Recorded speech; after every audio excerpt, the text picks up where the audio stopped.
Altab Bukhari of the Jammu and Kashmir Apni Party was in the meeting, and Bhim Singh, very senior leader, president of the Jammu and Kashmir National Panthers Party, was in the meeting.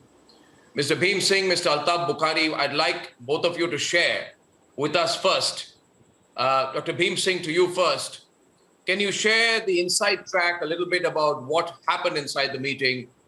What was the main agenda for this meeting? What can you share with us? Well, this is an interesting question you put me. There was no agenda of the meeting. Everybody cried, and press knows about it, media knows about it. But anyway, we got an opportunity to speak Congress, National Conference, and Panthers Party. Three political parties from Jammu and Kashmir were the only recognized political parties. Others also spoke.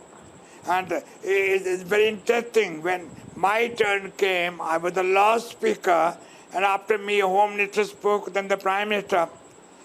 It was a very brief time, but I conveyed to the Prime Minister of India, to the whole of the country, I want to know why the state of Jammu and Kashmir has not been integrated with the rest of the country according to the letter and spirit of the instrument of accession which was signed by Maharaja Hari Singh on 26th October 1947 and approved by Lord Mountbatten next morning.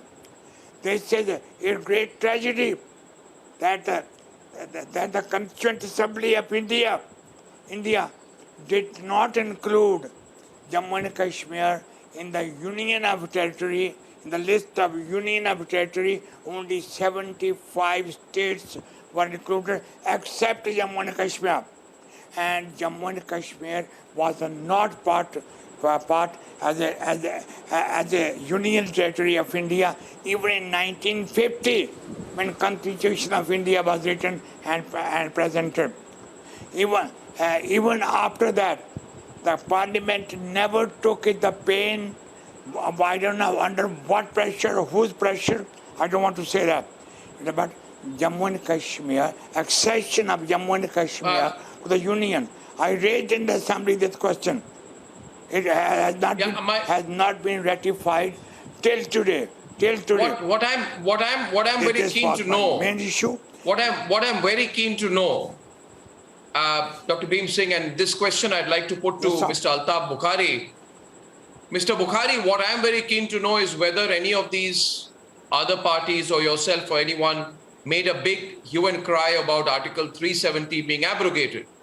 Because as I said in the beginning of my program today, the most significant part of today's meeting seems to be a realization among all political parties who attended the meeting that the removal of Article 370 and 35A is an undeniable reality that everyone has to live with.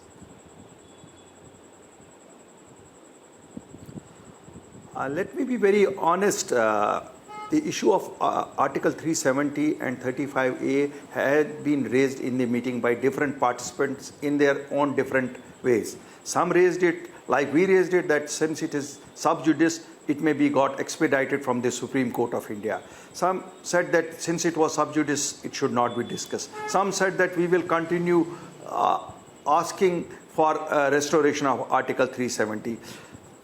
But the Prime Minister heard. There was no reply from the Prime Minister on it because obviously he did not want to answer because this was a deal done by him. Are we looking at elections soon? And what I'm also very keen to know. Yes, we are looking at this question I'd like to put to you. Are we looking at elections soon? The completion of the delimitation exercise? In your mind, Mr. Bukhari, what is the time frame we are looking at for elections?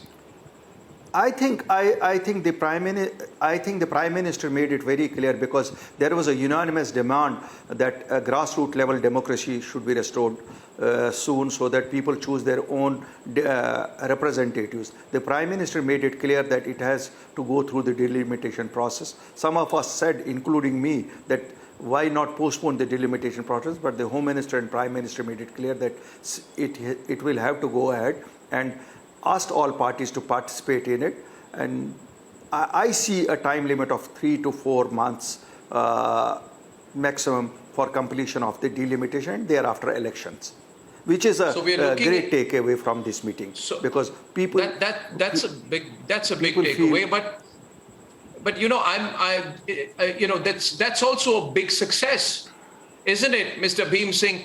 Because when I remember that when the Prime Minister said, and when I think the Home Minister Amit Shah also said, Dr. Bhim Singh 2 years back, that when there is normalcy or a semblance of normalcy, we will go back and return to statehood. We will begin the election process. Many people felt that the centre would not keep its promise. But today, in a way, the government has kept exactly that promise that it made when 370 was removed. Do you agree? So I totally agree. The Prime Minister was very considerate, and I feel obliged to him that he accepted, he agreed that return of the statehood is very essential. But Prime Minister of India could not tell me why instrument of accession should not be handed over to Lok Sabha as a part of the Constituent Assembly, so that this dispute, which may not go to the International Court of Justice, may be denied. There's a dangerous phenomenon, and the people are very, very sad thing. Prime Minister did not mention Jammu, it's a Kashmir. Every leader of the party, particularly the ministers, they mention Kashmir problem, Kashmir issue. What about Jammu issue, where there's a base of RSS and BJP? So this people must have noticed it. I feel very sad that yes, government of India does. Yeah.